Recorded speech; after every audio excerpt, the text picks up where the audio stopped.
之前给大家介绍过的 Quest 3利用侧边摄像头实现了专属内向外上半身追踪功能，已经开放给开发者使用，可以准确反映出肘部、手腕和上身躯干的运动，例如在虚拟形象上呈现出弯腰、起跳、下蹲等动作。同时推出的还有为虚拟形象生成的腿部功能，这个适用于全部的 Meta Quest 头衔，它能使开发者人员只需要评估上半身的位置，可以在 AI 的帮助下整合自然的腿部动作。现在第三方开发者都可以直接调用 Meta 官方的 Avata SDK， 让虚拟形象显示有腿的全身，而不是之前诡异的半身。但是目前还没有正式的游戏更新这一功能，好在 Meta 按照惯例推出了一个演示 demo 叫 Dodge Arcade， 这是一个躲避球题材的小游戏。VR 玩家可以通过下蹲、倾斜和跳跃来躲避足球，所有的动作都会根据厂商的虚拟形象和面前的球场大屏幕进行实时播放。在游戏过程中，你会感受到内向外上半身跟踪和生成腿部功能带来的实际体验。那这个 demo 已经免费上架 App Lab 商店，感兴趣的朋友可以自行下载。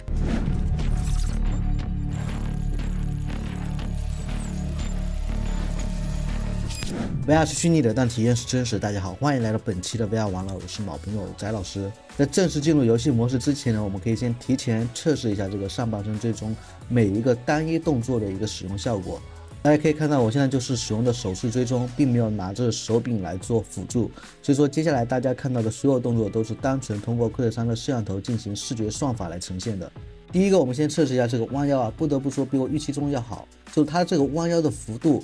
我自己在现实生活中已经做到90度，在虚拟形象上面这边可以做到70度的一个效果。只是手臂这部分啊，就是在你进行弯腰的时候，它会不自觉的向后微微的翘起，这一点还需要再改进一下。类似弯的一个动作呢，其实就是侧倾，就是你向左右两边侧的扭过你的身体，它这个效果也是能够模拟出来的。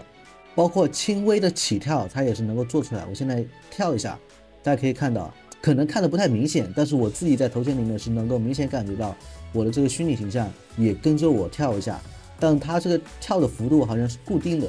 无论你用多大的力气去跳，它都会呈现出那个高度的一个起跳动作。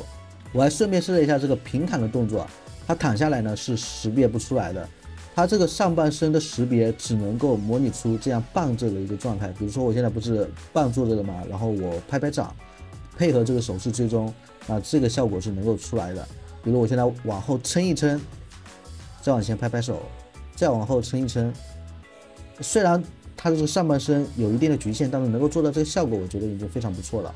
接着我们看一下这个手臂的状态啊，我们在侧边向中间举起我们的手臂，两个侧边的摄像头，它的捕捉还是蛮准的，都能够准确的识别出来。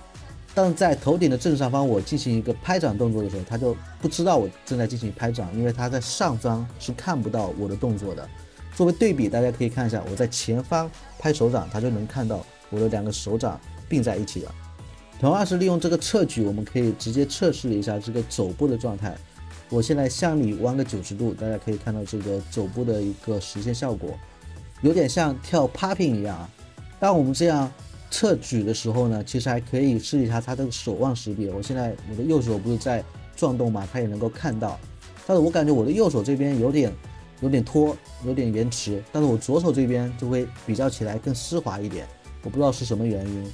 不仅仅是向上弯起啊，你向下弓起的时候，这个肘部的弯曲，侧边的摄像头也是能看到的。所以说我可以现在顺便做一些类似于拍球的动作。只是这个拍球的动作你不能够幅度大，也不能够速度快，否则就会出现明显的这种延迟。下面这个动作我会给大家看一下手势追踪跟上半身追踪它的一个区别。我现在是做一个平举然后向里弯的一个动作，手势追踪跟这个上半身追踪它是同步的，但是如果我把这个动作范围扩大，